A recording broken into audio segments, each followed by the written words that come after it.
Previously on agentpalmer.com, Mrs. Agent Palmer reviews Sandi Toksvig's Friends of Dorothy, and I helped. Make space on your shelf for Michener's sci-fi novel, and since last episode, I've been thinking of ways to write beyond the blog and podcast. This is the Palmer Files, episode 182, featuring the return of Shawn McBee from all the way back on episode 46. This time, he's back to talk about Kickstarter, algorithms, hobbies, comics, the democratization of many, many things, and much, much more. Are you ready? Let's do the show! Don't get me wrong, I fantasize about it every day. I think when you have too many hobbies is when you have more projects in progress than you have realistic time to finish any one of them. I didn't want to feel like I was hustling. You know, I've lived through the democratization of blank so many times. You know what? If I were going to get a phrase tattooed on me, it would be that. I don't like that that's true. Hello and welcome to the Palmer Files. I'm your host, Jason Stershik, also known as Agent Palmer, and on this 182nd episode is Shawn McBee. He's back after more than 100 episodes to school me on his experience with Kickstarter, something I've only experienced from the consumer end, as well as having too many hobbies, as if there could be such a thing, playing the algorithm, being on a passionate island even among friends, plus his podcasting journey from radio origins to its perhaps conclusive end, the democratization of many, many things, and unfortunate truths. All that and much, much more is coming your way shortly. But first, remember that if you want to discuss this episode as you listen or afterward, you can find all related ways to contact Shawn and myself in the show notes. You can connect with Shawn on Instagram, or while you'll hear talk of the Kickstarter for the second issue of Westron, you can follow the Kickstarter for issue 3, which is on the horizon.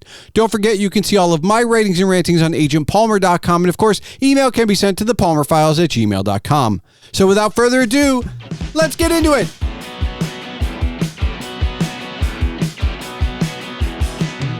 Shawn, welcome back to the show. I know that it's been a while, but just to be clear, you're still working a day job within film and television, correct?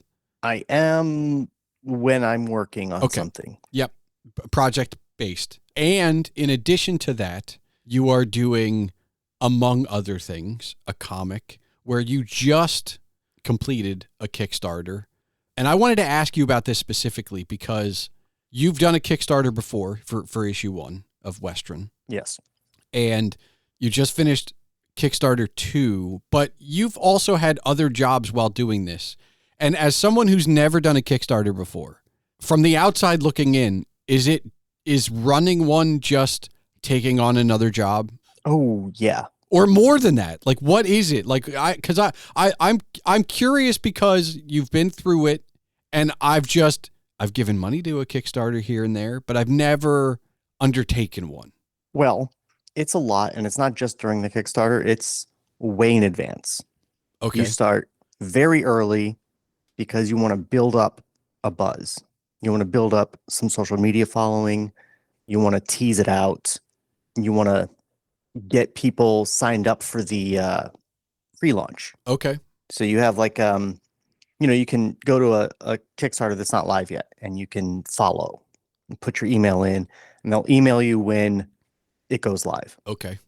And the conversion rate on those is somewhere around 25%. For someone who's already signed up before launch? Yeah.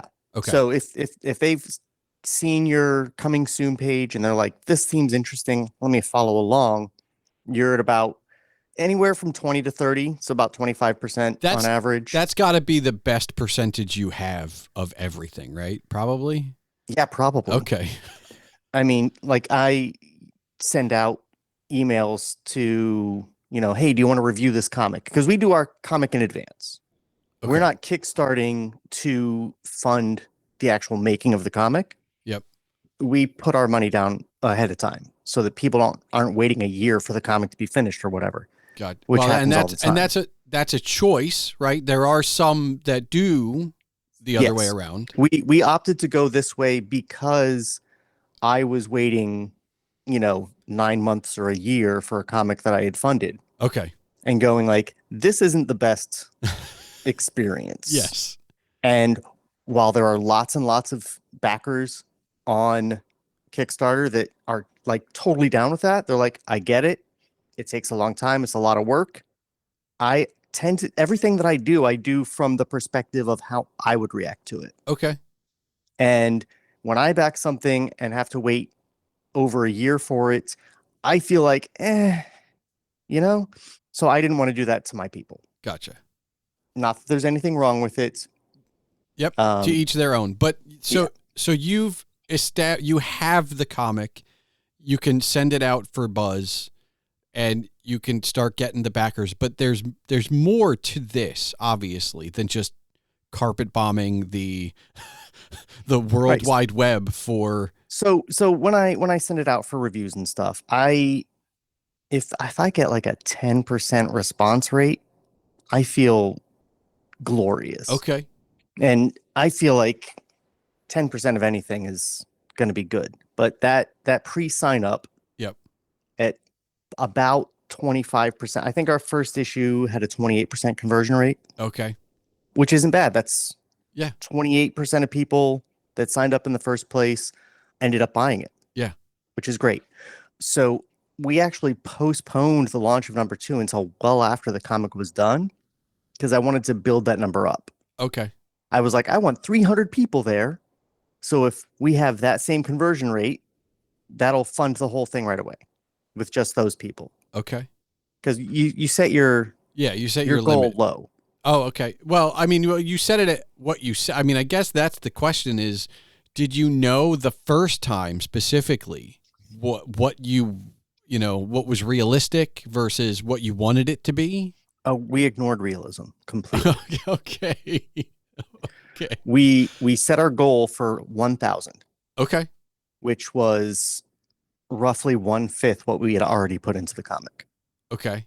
Because the way Kickstarter works is if you're limping along the whole time and like unsure if you're going to hit your goal, then they're not really pushing you in the algorithm. Okay. But if you come out of the gate strong, you're like, bam, we hit our goal, then there's more chance the Kickstarter is going to go, hey, whoa, this is looking kind of hot. Maybe we should push this up to the front page. So that's another algorithm among all the other algorithms that you then have to play along with. Yes, and there's a human algorithm with Kickstarter. What's the human algorithm? Which is that, if you go to Kickstarter and you see like Project We Love. Yeah. There is no algorithm for that. That is literally just Kickstarter employees selecting things that they think fit into that category. Okay. And so my first Kickstarter was not comic book related. It was actually a replica of a poster that John Lennon used to own that Being for the Benefit of Mr. Kite was based on. Okay. That got a Project We Love badge and it did very well. Westron number 1 did not get a Product We Love badge, but we hit our goal in 6 hours. Okay. Which was good. And then you get a dead zone in the middle. So everything just drops off.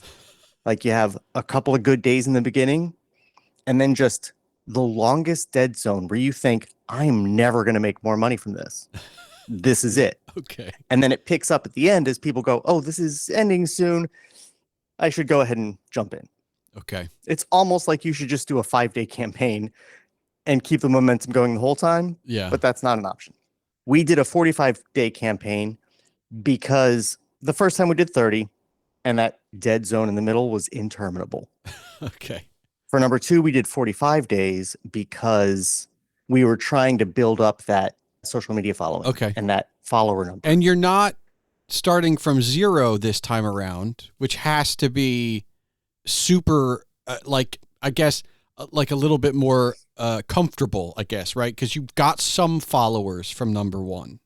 Well, it's a little different. You can't you can't just copy those people over. You have to, you start a new campaign and that campaign starts from 0. You can send an update to the old campaign. Okay. To let those people know. All right. I don't know what the conversion rate is on that. Okay. But I mean, because, for actual socials though, you do have a little bit of a following from the first one. Yes. Okay. So, there are people that have read it that may want to read it some more. Okay. One hopes. Yes.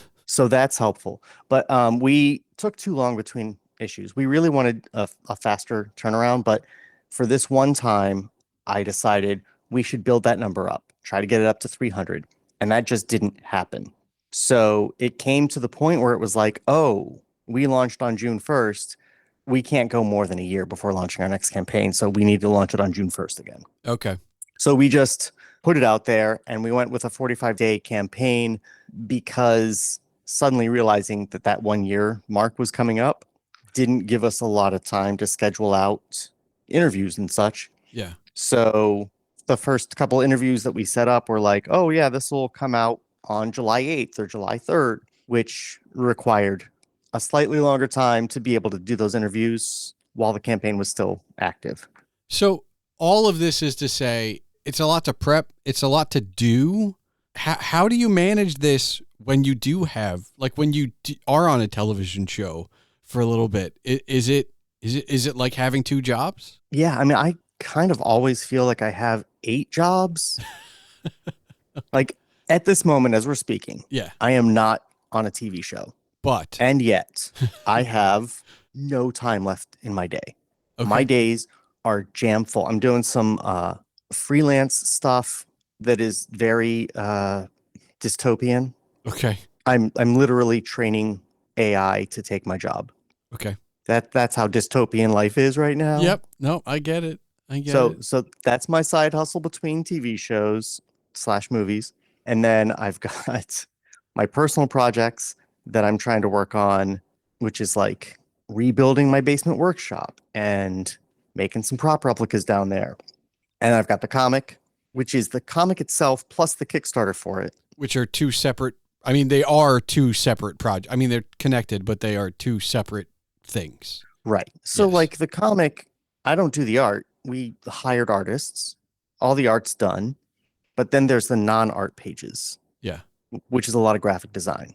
Sort of like your website. You know how your website's like a desk with papers? Yeah. Our non-story pages in the comic are like that. Okay. The same sort of idea. It's, files that give you an in-world glimpse into like who this character is, what their background is. Okay. Things like that. So all of that is to say, like, let me pick one of the things out of that, which is your personal stuff, the making of props. That's a combination of a lot of different skill sets. I think we talked about it the first time you were on, but I think so, yeah. Given that it feels like you're busier now than you were then, how do you still maintain any bandwidth for that? And I'm asking as someone who is, also very busy and at my wit's end and going like, I work, I release every 2 weeks and I record when I can record. And sometimes the best I can do is literally editing for 15 minutes, which might net me 4 or 5 minutes of progress. Like I don't have a lot to go like, oh yeah, I can sit down and do 4 hours and knock it out or whatever. How do you manage? Genuinely, I just haven't been. Okay. I was doing better when I was at work. Okay. Because at work, at least you're tied to a desk. And if you get a minute where you're waiting on someone else for something, then you just move. Like, so I'm, I don't know if you're familiar with the show Supernatural. Yeah. I'm working on a couple of different replicas from that right now. Okay. And one of them is Dean Winchester's 1911. Okay. 45. Yep. It's got some custom scroll work in the side. So while I was at work waiting on other people for things on occasion, I would just open up Illustrator and recreate that scroll work. Okay. But here at home, and especially with that AI training thing, which I hate AI. We don't use any in our comic whatsoever. I want that to be clear. But the pay for training it to replace me is kind of needed.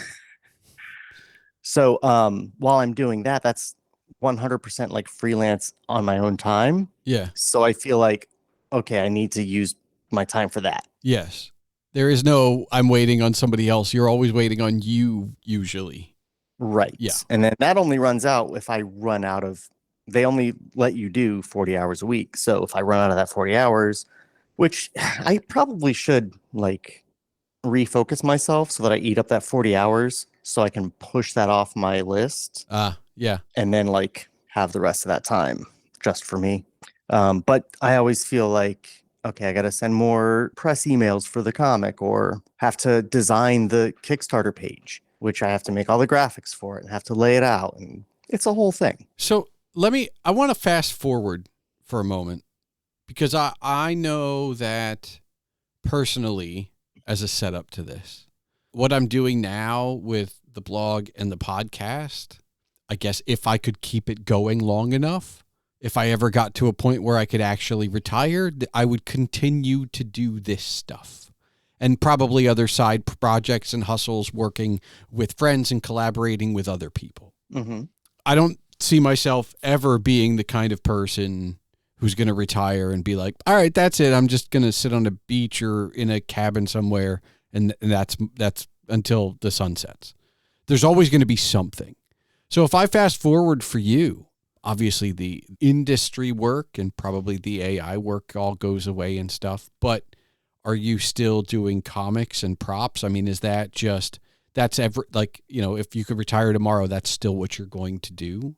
Yeah. Okay. Don't get me wrong. I fantasize about it every day. Okay. Little digression. I actually knew a guy back in Florida when I lived there, who won a $17 million lotto jackpot. Wow. So when I found out how he came by his money, I did start playing the lottery, and I do occasionally play the lottery. And I'm not like a passive lottery player.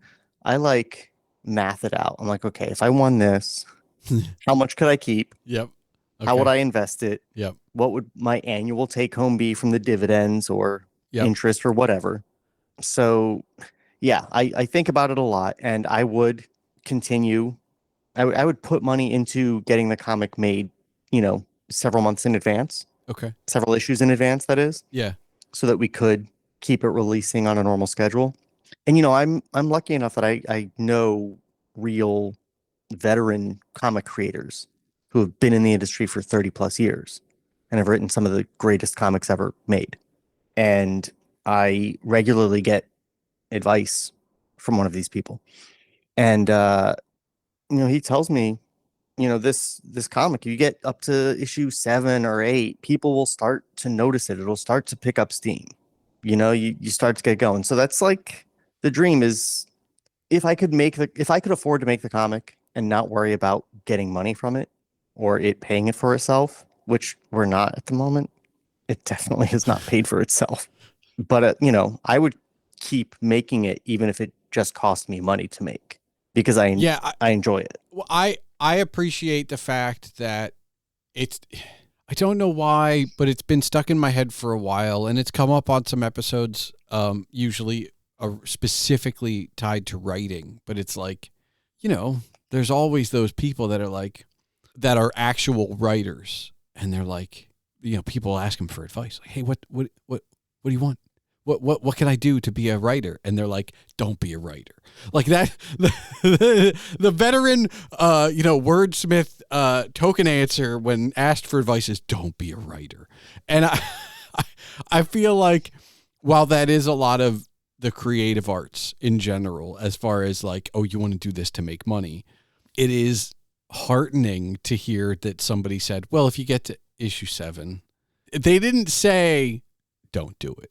Which I appreciate, because I feel like a lot of us, myself specifically, I don't make any money from the blog and the podcast, and I don't expect to.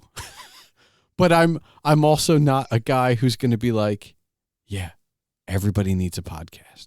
But so I'm in that weird space where it's like, if you really want to, by all means, there are worse things you can do with your money and your time. Yeah. But I like the idea that someone said, yeah, get to 7 and they'll notice. And, Jeff Johns told me, he didn't say don't write. He said, don't write for DC or Marvel or any of them. Write for yourself? Write your own characters. Okay. Create your own stuff. That was his advice. I mean, that's probably the best advice across genre. Like, if you can do it for yourself, right? Because that when you and I talk about, and I guess maybe this is important to just reiterate when I talk about the blog and the podcast, when you talk about the comic and building props, we want, like, if there was no money involved, we would still be doing this stuff. Like, even without the idea of a potential payoff, we would still be doing this stuff. And it's important that when you go after that thing you want to do, or that you think you want to do, that you do it because you want to do it, not because you feel like you have to. 100%. And like with the prop replicas, that's just because I like owning stuff from shows and movies. And if I can just buy it, then I just buy it. But if I can't find one that's good enough for me, which is often the case, I have to make it myself. Yep. So there you go. I'm not doing it to sell them.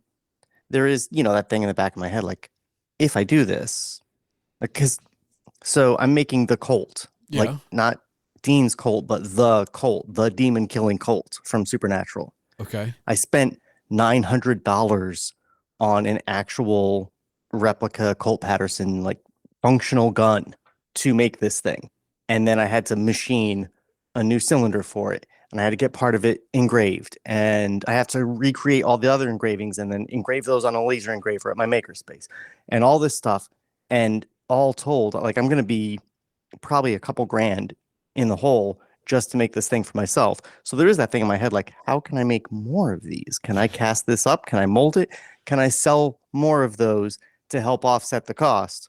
But beyond that, I don't like think about them in terms of sales, even though sometimes I post stuff and people are like, I want to buy one of those. Yeah, it's a weird, I think this is the cost of us living in America. Like, there is a gnawing capitalist mentality that even if we aren't full-blown capitalists, it's there. Like, you could try and make money. You could try and sell this. It doesn't matter how much you do it for yourself. It's always a little bit there of like, but you could try and sell ad space. You could definitely sell that Colt. Like, there's that, it's that underpinning of this is where we live. And maybe you specifically with the props more than I, but like, we've both been in situations where people are like, but you make any money at that? Which is the only question that seemingly well-meaning people ask, because they're like, they just see like, oh, you put a lot of time and energy, like, you make a little money at that? It's like, it's not like, why else would you do it? Yeah, that's true. There is an amount of like, God, a hobby for hobby's sake. Yeah. And I have too many of those. Hobbies for hobby's sake? I don't think you can have too many. Well, they all cost money. Well, to some degree. They very much all cost money. And they all cost time to a larger degree. Yeah. And so I think when you have too many hobbies is when you have more projects in progress than you have realistic time to finish any one of them. Do you enjoy the bouncing around though? Like that there has to be an amount of, you'll always have like, let's say 2 hours a week for whatever your Shawn's thing is. But if you get like sick of engraving, or it's just, you can always jump to the next one, right? It is always nice to be able to jump around. However, my issue is more that I don't have a choice because my brain won't let me stick with one thing from beginning to completion. Okay. I just jump around so much. It's insane. And I'm like, I've got a CNC machine coming at some point in the next month or so, however long it takes to ship across the Atlantic. A CNC or Pacific. What's a CNC machine? CNC is computer numeric control. So it's a manufacturing machine, basically. Okay. It's a desktop machine that can use, how 3D printing is called additive. Okay. CNC is subtractive. Okay. So you put in a block of aluminum and carve away what you don't want anymore and get your thing. Okay. So I'm going to ask a very dangerous question, but this is where, so I don't jump around as much, but I do jump around. But my problem is I don't take time on the finished product. So once it's done, I'm immediately on to the next thing. Yeah. I don't know. And I know I have friends who are like, you should celebrate. You know, you just finished this thing. You just did X, Y, and Z. And my brain, and I'm trying, and being a dad, and especially, you know, having there was a birthday party for a 1-year-old, and it's like, oh, I'm not a birthday person, but I'm trying.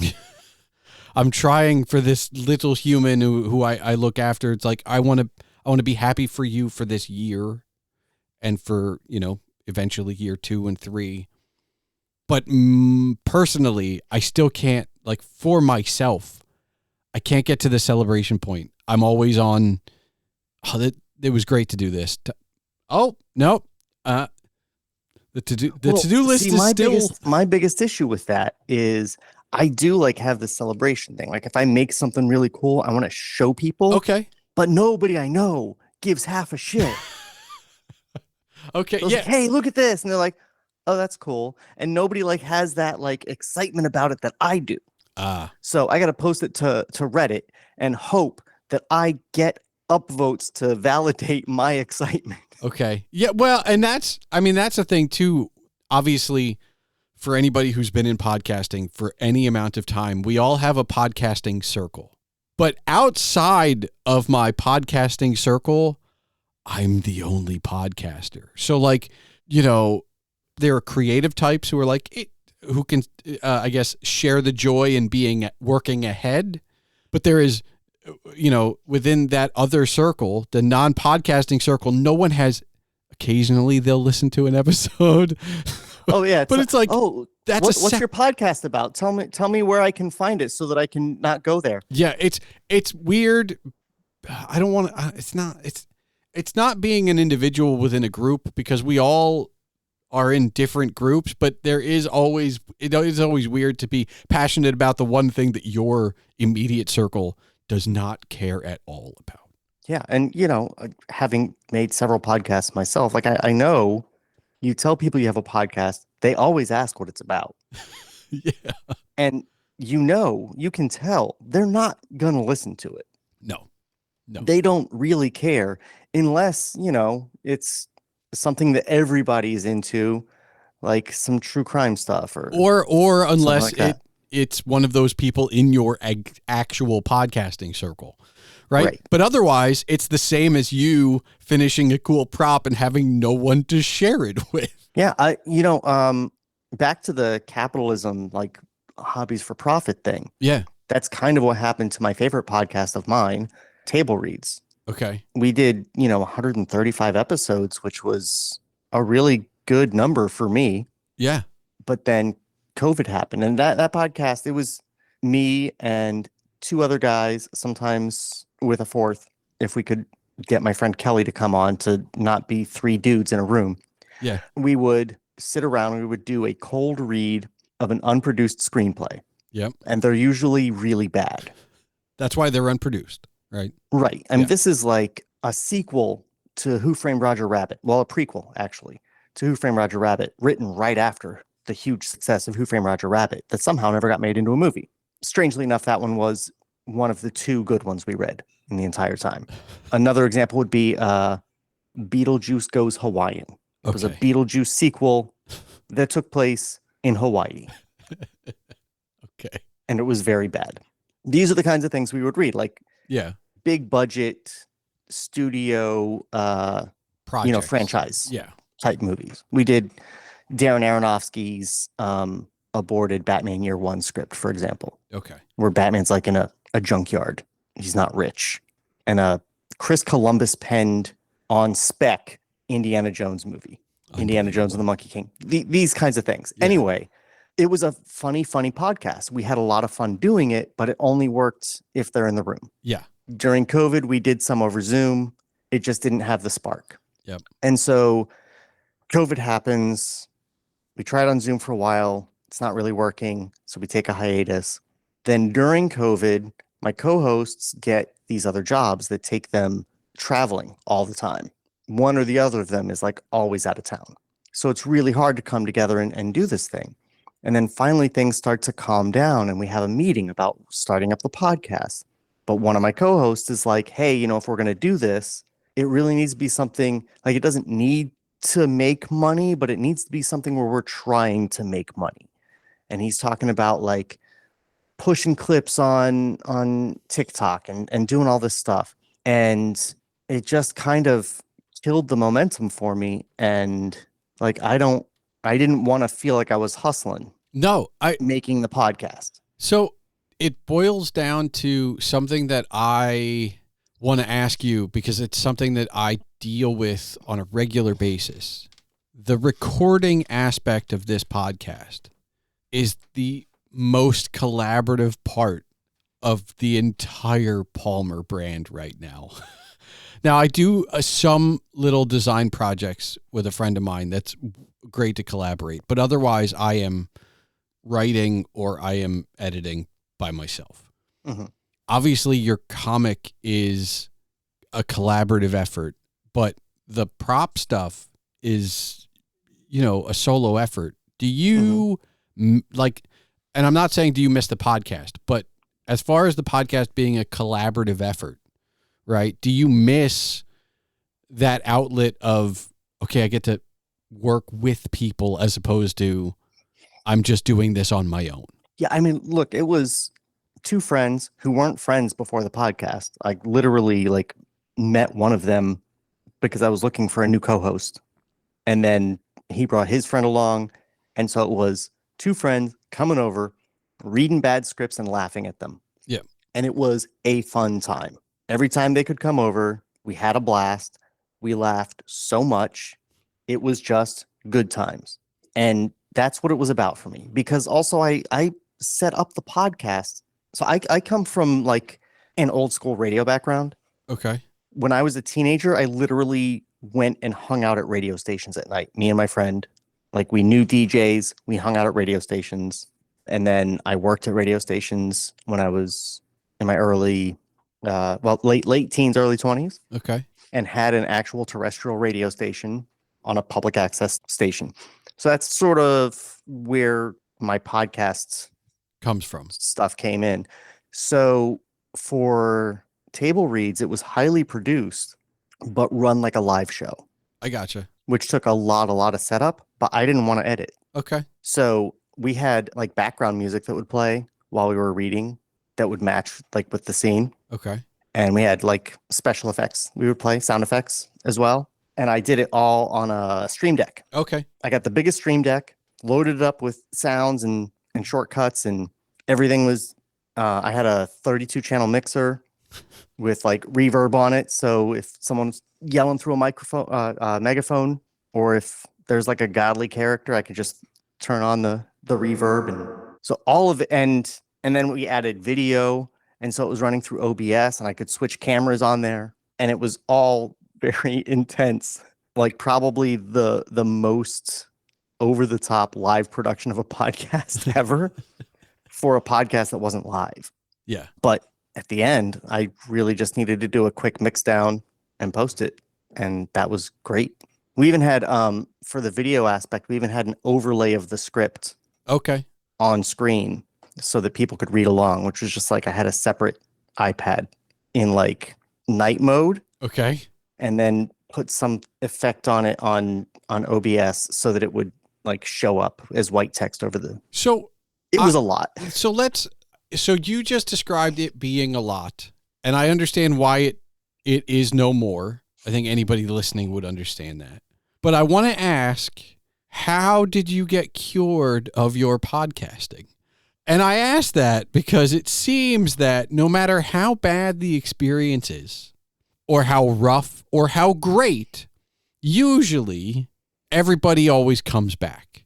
I say that as someone who I know people that haven't, but have still been talking about coming back, and just, their shows have been dormant for a year or two, and it's still, when you talk to them, they're still, I'm still thinking about bringing the bikes back.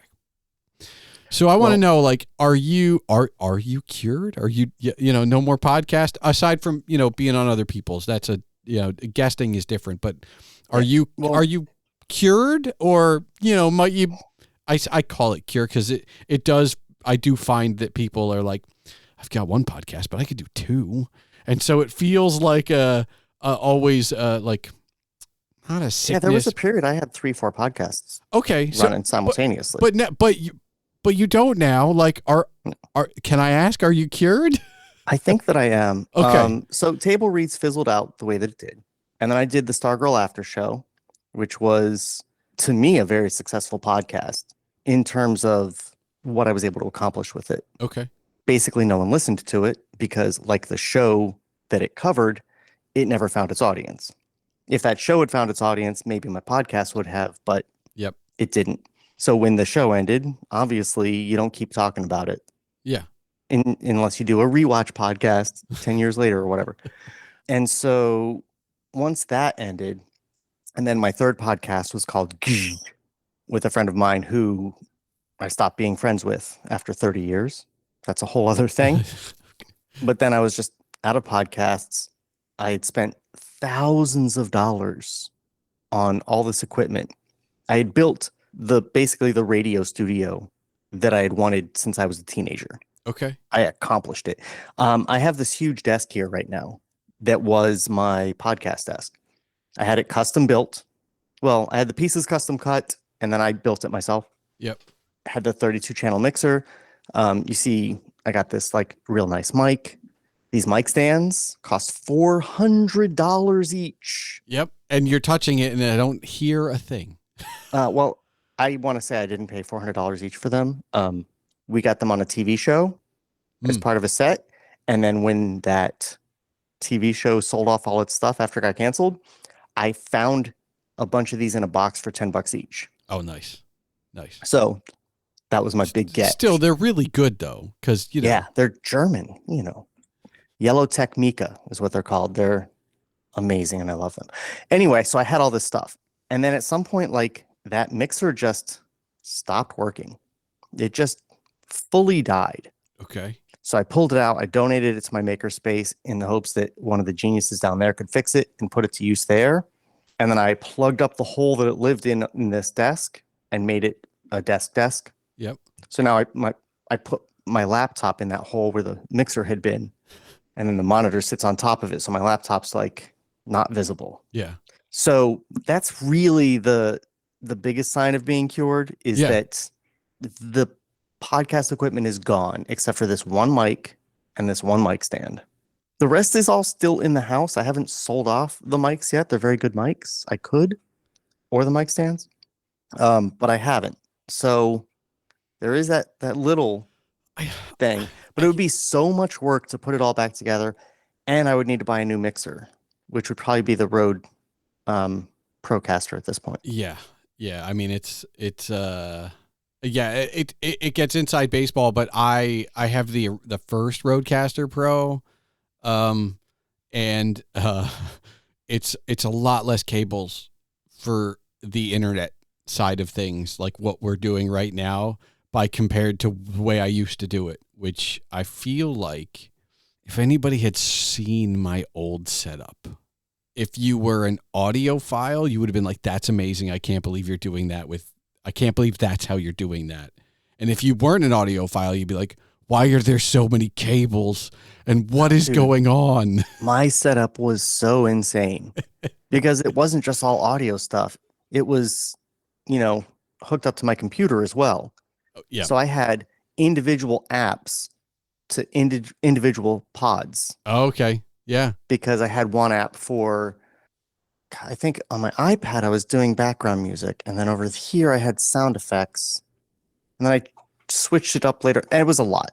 It was just very, very complex setup. It would take me forever to recreate now. But I will say that Rodecaster, I recorded a story for Radio Rental Podcast. Okay. If you're familiar with it. Yep. Payne Lindsay's company. I went down to their studio because they're local to me here, and they're using a Rodecaster Pro. Okay.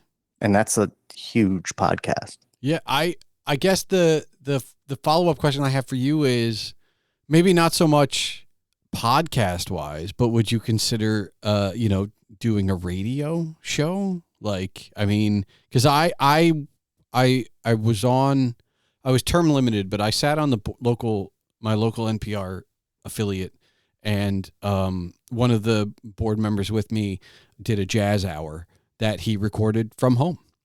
And so I just keep thinking in the back of my head as you're talking, like, well, all you need is a mic and access to the music you're going to play, and you can record 1 hour and send it into whatever station you're working for.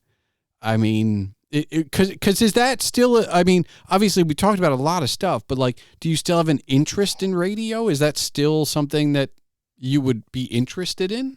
Yeah. I mean, I'm that's my problem, is I'm too interested in too many things. I don't think that's a problem. There are too many people that are only interested in one thing, and that's a problem. Or nothing. Well, but you and I don't hang out around with those people very much.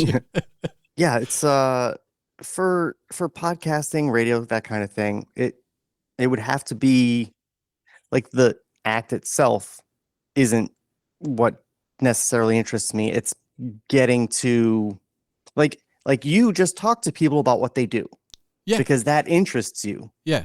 You're not doing it just to record something and put it on the internet. You're interacting with people that you want to learn about and know things about. Yes. So it's the same thing for me. Like, Table Reads came about because I found a drawer full of my old scripts that I had written when I was in high school. And I was like, oh my God, it was me and my friend. It was like, we had written these scripts together. It was like, we should do a podcast where we just read these and mock them. We have so many, we'll never run out of content. And then we did run out of content pretty quickly. And then moved on to other people's bad scripts, but not amateurs, never amateurs. Yeah. We did a Bill and Ted reboot script, and I actually reached out to the screenwriters to make sure they didn't write it on spec. Okay. To make sure that, like, a studio hired you to write this, right? And they're like, yeah, studio hired us to write that. Great, fair game, peace. Yep. But yeah, that was just like something that I felt like would be fun to explore. Okay. I was interested in Stargirl after show, or interested in Stargirl because I knew I could lend a new dynamic to that. And I knew I had access, like, because I knew the whole cast and the creator of the show. And I knew I could get them to come on the show and talk to me. So but this tells me that you are the best kind of creative, though, because while you may bounce around a lot, you need something personal. You're not just going to start a podcast to start a podcast. Exactly. You're not just going to start a prop to build a prop. You have a vested interest or a fandom or a curiosity for how something works or how it's built. There's a reason for doing the thing, and there are many things, and you have many reasons. And that puts you, in my book, on a pedestal above a lot of people who, well, I can just start a blog, or, yeah, I could just start a thing. And it's like, I don't know why you're doing this. Like, there are a lot of people out there that are going through the motions because they feel like they need to have a YouTube channel, or they need to have a blog, or they need to have a podcast. And that's just what everybody else does. And the fact that you can sit there and tell me without an intriguing reason to do so, there's no reason to do so. I think that's a message that should be shouted far and wide. Yeah. And, because I can is not the best reason to do something. And I think that's a big problem with podcasting generally. Oh yeah. And not just, there's the joke that, like, you get 3 white guys together and they're going to make a podcast. And God, that's so true. But also it became like celebrities took over podcasts. Yes, they did. And I think that's what really, really ruined podcasts is, and it's not just like, Donald Faison and Zach Braff have Fake Doctors, Real Friends. Yep. Where they talk about Scrubs. Yep. Which is great. Or there's the Office ladies. They talk about The Office.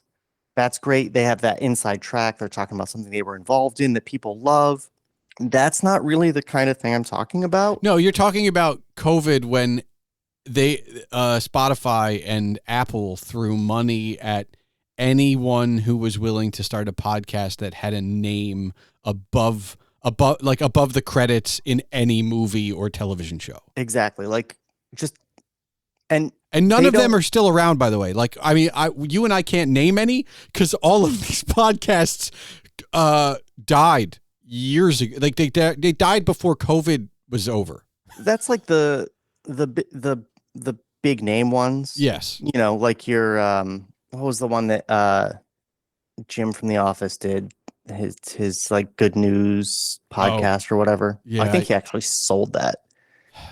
But you know, there's still like celebrities, comedians, they all have these podcasts where they talk about like just whatever. Yeah. And don't have like a necessary like interesting focus. And what pisses me off about it is that they're not podcasters. No matter how many podcast episodes they make, even Zach Braff and Donald Faison, and I was on their show. I love those guys. They're not podcasters. No. Because they're walking into a room. Yep. They're talking into a microphone for an hour, and they're walking out, and a whole team of people is doing everything else. They're not pushing it on social media. They're not editing. They're not doing any of that shit. Yeah. They're just talent. Yes. They're just talent. Podcasting is a hard hobby. It's so much work. I would spend 8 hours editing every interview on Stargirl After Show, partially because I was interviewing these people about a whole season. Yeah, and you want to cut it cut out for like all of the spoilers. Yeah, for like I had to think about when their interview was going to air and cut out anything from beyond that. Yes, and then keep it separate and put the full bonus thing with all the spoilers at the end. Yep. But you know, it's a lot. And this, well, it's the same. It's the same as anything else. It's like, you know, there is the barrier to entry in almost everything has come way down, but that doesn't mean anybody and everybody should do anything and everything. There should be a reason. Like you should have a passion, a general curiosity, an inkling of what you're getting into as well. I think there's a lot of people that start things that look, I mean, when it comes to podcasting, there are more dead ones than live ones. And that will continue to be the trend because people start one, do two, and go, I'm done with this. Yeah. And, you know, I've lived through the democratization of blank so many times. Oh, God, yes. Yeah. The digital video revolution, the internet, YouTube, where the democratization of filmmaking, anybody can make a movie now. And it's all like, it doesn't make things easier for creators. It just makes them have to wade through shit to get noticed. No matter how good your content is, the chances of you rising above the just endless streams of garbage that are being spewed out because it's been so democratized is frankly so difficult. I mean, I'm going through that with the comic even. Oh, I'm not because shitting on other creators, but there would be. So you're dealing with it twofold though, right? Because not only are there the people that are putting out their comics just to put out their comics that happen to have either money or a printer or whatever. There's also the Kickstarter that you have to rise above because there's an amount of democratization of like, well, anybody can start a Kickstarter. Well, what celebrities are to podcasts? Yeah. Smut comics are to Kickstarted comics. Oh, really? That's the big... Yeah, just go to the comics tab on Kickstarter and all the top performers are these smut comics. It's just like, how big can we get these titties? You know, how many variant NSFW covers can we make? And I'm not saying that there's not some value to some of those. Some of them are probably actually good comics. We actually have NSFW covers just to compete, but we didn't want to make them like smutty and salacious. Okay. Yeah. So our comic is based in Polish folklore largely. It's about a private detective who goes on these cases and encounters mythological creatures, mostly from Polish folklore. Yep. because my co-writer is Polish. That's what he was raised in. And there's this amazing photographer named Erin Thul, who I discovered on Reddit. And she does all these self-portraits that are also based in Polish mythology. Okay. And so I reached out to her and I was like, hey, you do Polish mythology. We do Polish mythology. You have titties that you photograph all the time. We need titties on our comic cover. How can we make this happen? And like so we for issue 1, her variant cover is absolutely gorgeous. There's blood, it's artistic nudity. Yeah. It's not salacious, but we went through her library and found something that worked for us. For issue 2, we commissioned a photo. Okay. Had her come up with the idea. We have our artists come up with their own cover ideas for the most part. Like they'll give us an idea that may trigger an idea for us. I gotcha. And we'll take it, down that road. But she did a photo shoot just for us. And I had to tell her like up front, like, so just to be clear, we need boobs. And I feel like a creep saying it, but as much as I love your art without boobs, part of the whole aspect here is to have that NSFW cover. Yeah. To goose the sales. It does. And she's like, oh, I totally get that. No, I don't know. It very awkward thing to say to a young woman. Yeah. It does put us in a weird place where it's like, I don't like that is true. Like, but that's you competing. Like, I don't. You know what? If I were going to get a phrase tattooed on me, it would be that. I don't like that's true, because I feel like that I think that 700 times a day. Well, I hope that between all the Kickstarters that and regular sales, that you not only make it to 3, 4, and 5, but that you blow past 7. Me too. We actually have 7 story arcs planned for this comic. All right. And we don't know how many issues each one is. We've only fully written the first story arc. And when people have a comic story, they always have like some grandiose plan that goes, and that's like kind of one of the big red flags of new creators. It's like, oh, your plan is too big. Yeah. But ours is more of an anthology. So it's 7 individual stories that add up into a whole story. All right. And so we've got an A story and we've got a B story that's a flashback. And that B story, when we get to the end, loops back around to the start of the A story. And basically, our 7 story arcs form sort of a Mobius strip of storytelling. And, because we need room to adapt, we only have rough outlines of the other 6 until we need them. But the first arc's 4 issues, and then we'll put out a trade. We're just going to keep it going and hope that works. And if I ever get more time, I have other ideas that I want to develop into more stories. And I'm really liking the comics medium. I've always loved comics. Yeah. Since I was 10 years old and the Batman movie came out, the original Batman movie, to be clear. Keaton. Love him. Yeah. First Keaton. That movie rewired my DNA. It made me who I am today, which is someone who is too liberal to like Batman's fascistic tendencies. However, yeah, I mean, comics have been such a huge part of my life, but I never tried writing them before. And I'm kind of at a point where I'm generally over superheroes. I don't read a ton of superhero stuff anymore. But you're enjoying the medium from both sides of it now. Yes. So like, we're not writing a superhero comic. We're doing a horror noir detective mystery. And I feel like if you're going to tell a story, it needs to be something that's new, something interesting, something that bends the capabilities of the medium. And so like, we're not just doing words and pictures. I have literally panel layout helping tell the story. Okay. I did a real deep dive into the mechanics and language of comics before I started writing. If you haven't read Scott McCloud's Understanding Comics, I recommend it for everybody.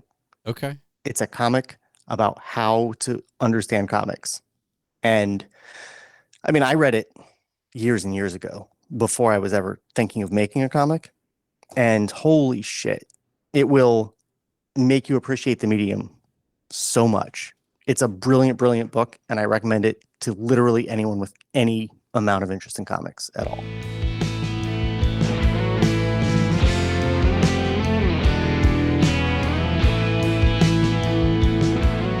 Off the top, let's answer your first question. Yes, Shawn's Kickstarter for issue 2, the one we spoke of during this episode, was fully funded by over 100 backers. And you can already start to follow the Kickstarter for issue 3, link in the show notes. In the meantime, let's talk about this episode. I still maintain that Shawn doesn't have, nor can anyone have, too many hobbies, which came up recently at some point either on this podcast or in my life. I just can't remember where. Just know that variety is good and welcome in hobbies. The democratization of blank that Shawn was discussing towards the end, I still maintain that the could versus should argument from Dr. Ian Malcolm in Jurassic Park is the discussion everyone should have before starting something that appears to be more accessible. Access does not necessitate doing. Which brings me to my third and final point, which is the dismal effect that capitalism has had on hobbies by suggesting or peer pressuring or just the inevitable seepage of late-stage capitalism into our hobbies. Because why should anything be fun when it can be used to create capital of some sort? Look, when everything is about making money, then everything is a job. Hobbies are meant to be for joy and exploration and even, dare I say it, relaxation. Hobbies are for joy. They aren't meant to be a job. You wouldn't ask someone to start trying to monetize their recreational reading, would you? Seriously, pay no attention to book talk. That has issues of the kind that gets communities talking about other communities, which perhaps leads to the final piece of advice. You can just read for you. You don't have to blog about it, as I do. Many don't. You don't have to TikTok it. Many don't. That's one example of a hobby that you can keep to yourself.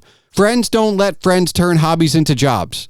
And we should stand up more for our friends who want to do things just because they can. Why does it feel like I'm saying this all the time? It shouldn't be this hard. Hobbies can be for fun. Thanks for listening to the Palmer Files episode 182. And now for the official business. The Palmer Files releases every 2 weeks on Tuesdays. If you're still listening, I encourage you to join the discussion. You can find all related ways to contact Shawn and myself in the show notes. You can connect with Shawn on Instagram or follow the Kickstarter for Westron issue 3, which is on the horizon. Or perhaps, if you're listening to this in the far future, some further issue. The music for this episode was provided by Henno Heitur. Email and comments can be sent to this show at thepalmerfiles@gmail.com. And remember, your home for all things Agent Palmer is agentpalmer.com.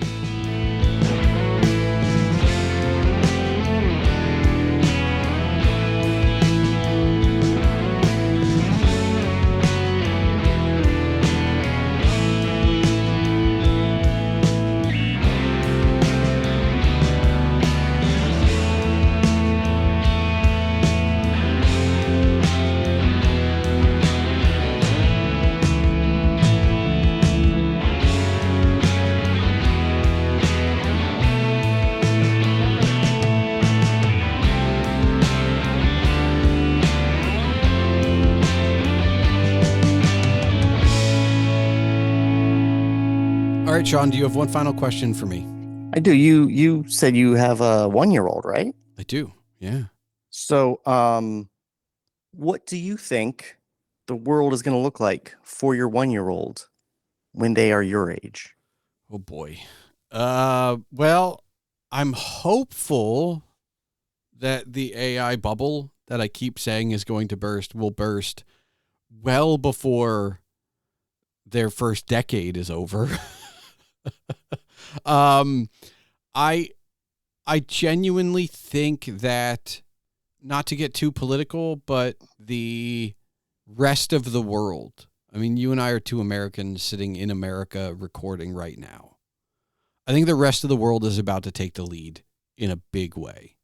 And, you know, I've had people on this show that from especially from outside of North America that laugh at us because, like, at the time, I remember the one I remember the most is like someone from, the United Kingdom going like, we look at Joe Biden and laugh that you guys think he's left.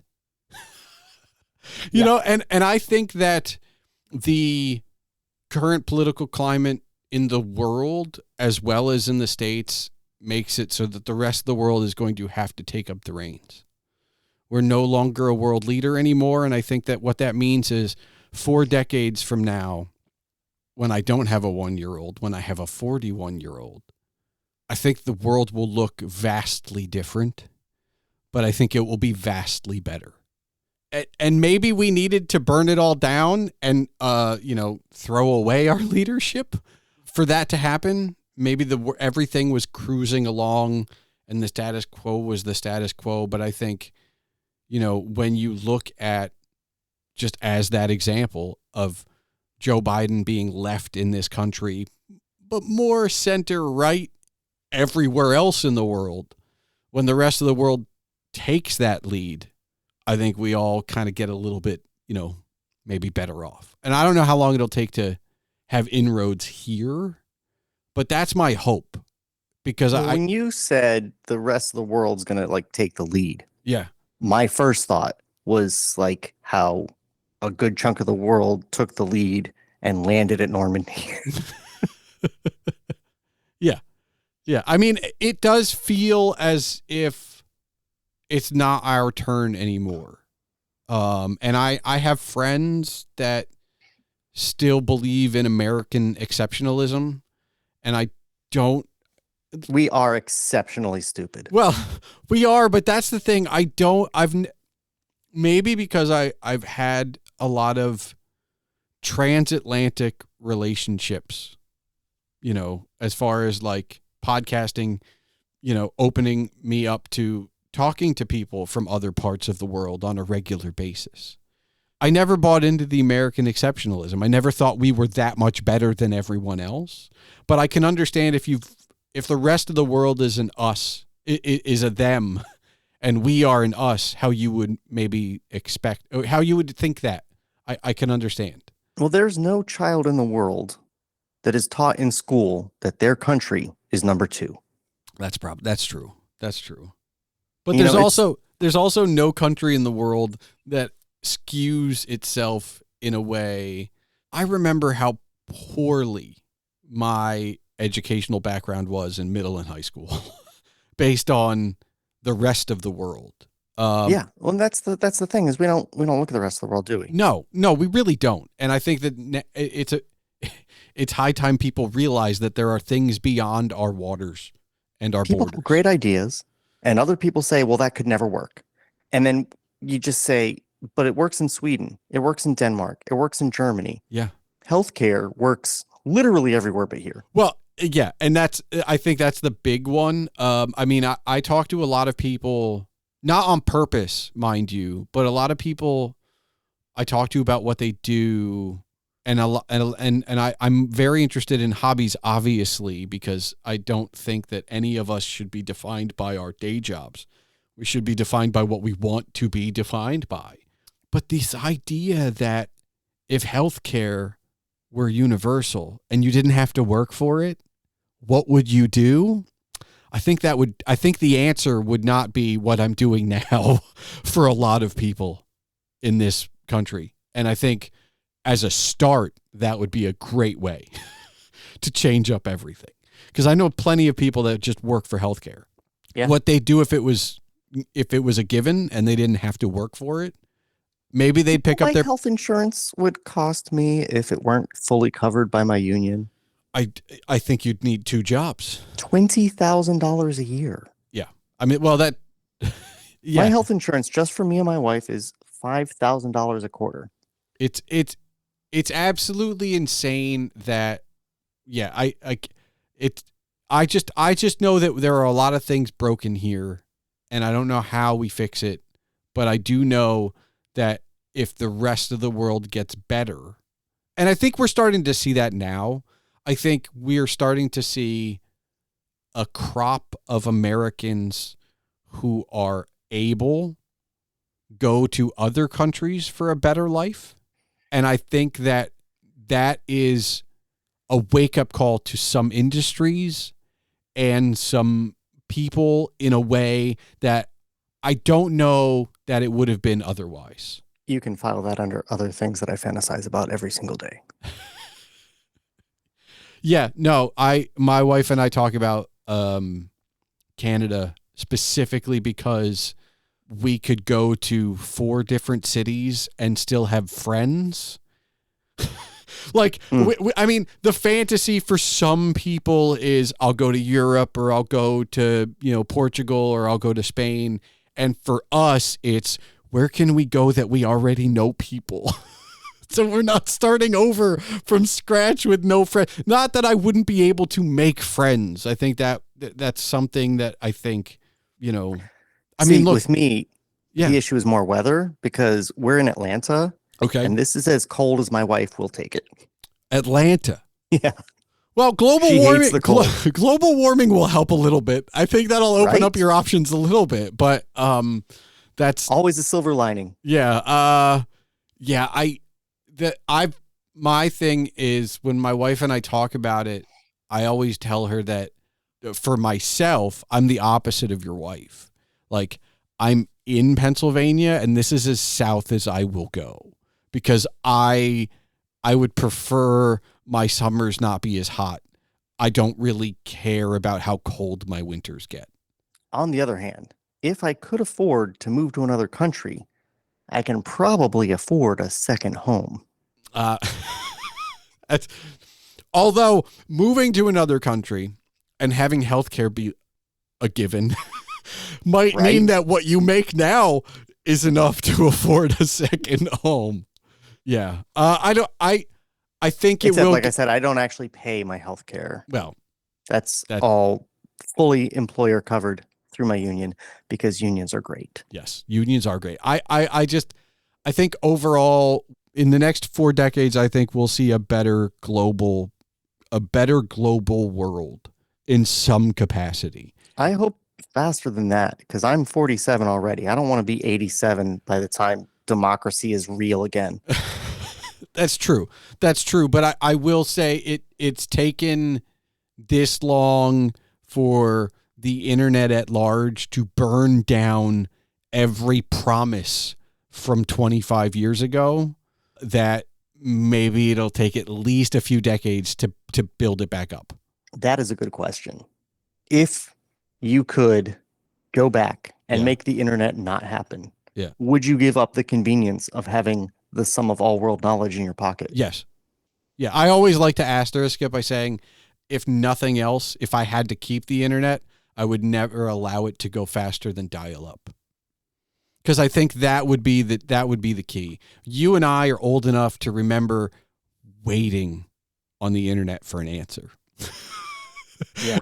And so I think that it could still be in your pocket, but you may be but you're on a 28. Let's say I give you a 56.6. All right, that's fine, but you're gonna wait for an answer, and so I think it's algorithms that are really the main. But I still think it's speed. I think it's that instantaneous nature. I think if even with the algorithms, if I made you wait for it, you might be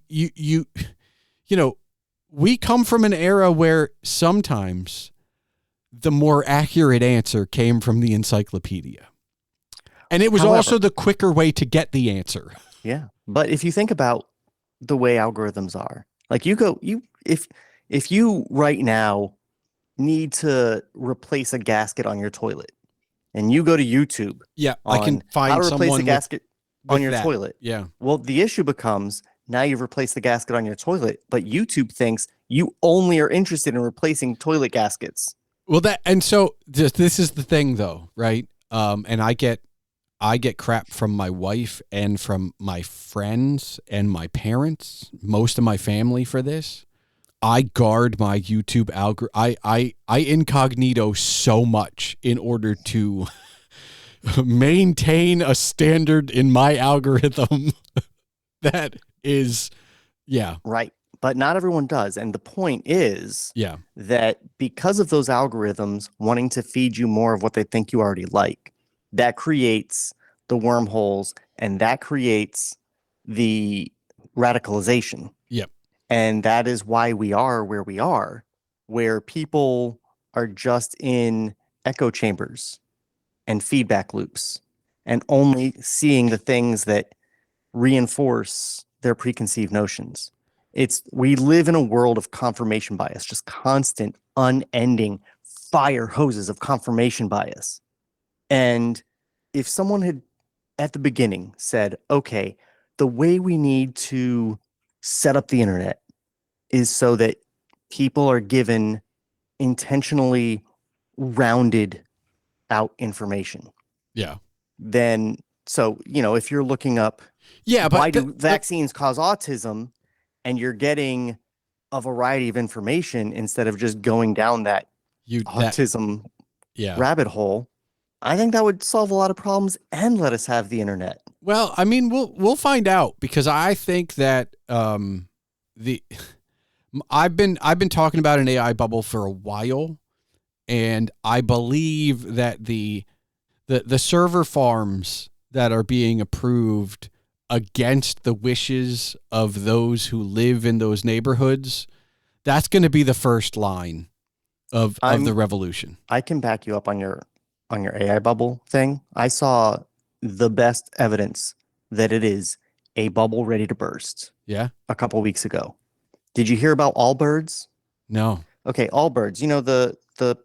The shoe company. Okay. Yeah. They make those wool shoes. This was they switched to AI and their stock went through the roof. Okay, so a company that makes wool shoes says we're not going to do shoes anymore. We're going to do AI. That's already the dumbest thing I've ever heard. It is. But then the stock market going, oh, well, let's boost up their value 800%. Literally 800%. That's not hyperbole. That's the number that happened at this shoe company saying we're going to do AI now, despite having absolutely no experience or any sort of anything to indicate that they're going to be good at that, because it's the buzzword. Yep. Their stock shot up like that. That is a bubble. Oh yeah. That is the .com bubble all over again. Yeah, I think there's an amount of willful ignorance that the .com bubble happened. and so those of us, you don't go to pets.com every day still? I think the problem is that Amazon.com survived. Right? Like, I think people only think of the ones that did survive, but yes.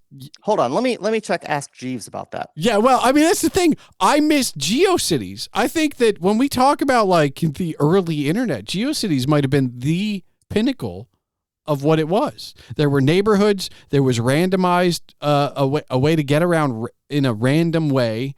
And so many GIFs. All the GIFs. And so much black with flashing colors. Yep. But it was a nicer internet. I mean, it may have looked like crap, but it was such a nicer place to be. Yeah. It was before social media. Well, it was. Yeah. Well, when GeoCities was social media, that was, yeah. Yeah, it was for me, actually. It was. I had an IRC chat room where we did role playing. I remember IRC was. And I used GeoCities to make a website about it. All right, we got to go before our back pain medicine stops working. Yeah.